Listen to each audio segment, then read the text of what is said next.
Francis Ngannou, who's a part-time boxer, is ducking Jake Paul, okay? There was a fight that was supposed to happen next week, Friday, between Jake Paul and Gervonta Tank Davis.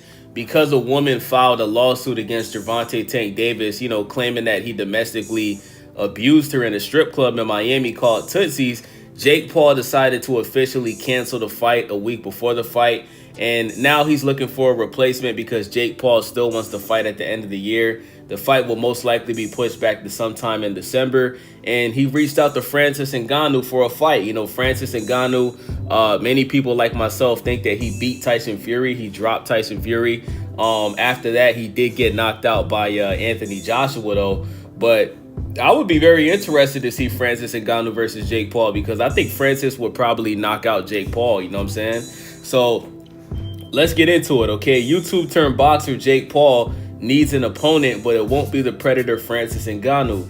Paul is scheduled to collide with boxing superstar. Well, he was scheduled to collide with boxing superstar and serial domestic violence abuser Gervonta Davis next week on November 14th, live from the Casilla Center in Miami, Florida, streaming exclusively on Netflix. However, the bout is currently on life support. So this is an old article, but the fight was canceled, okay? So Davis was hit with the new civil lawsuit accusing him of battery, aggravated battery, false imprisonment, kidnapping, and an intentional infliction of emotional distress.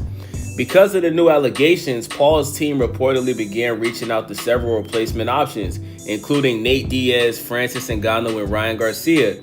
Garcia is not available, and now Ngannou has officially removed himself from consideration, saying that the matchup makes zero sense. So let's speak on that, right? So Ryan Garcia would 100% fight Jake Paul, okay?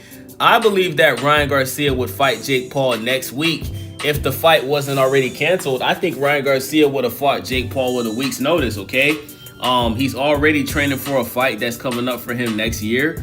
He's supposed to be fighting Mario Barrios for the title at 147. I don't think he deserves it, but at the end of the day, you know, boxing is a business, and Ryan Garcia brings a lot of eyes and a lot of money to the sport. So it is what it is on that situation. But the reason why Ryan Garcia is not fighting Jake Paul is because of Oscar De La Hoya, who was the promoter that Ryan Garcia is signed to. You know what I'm saying?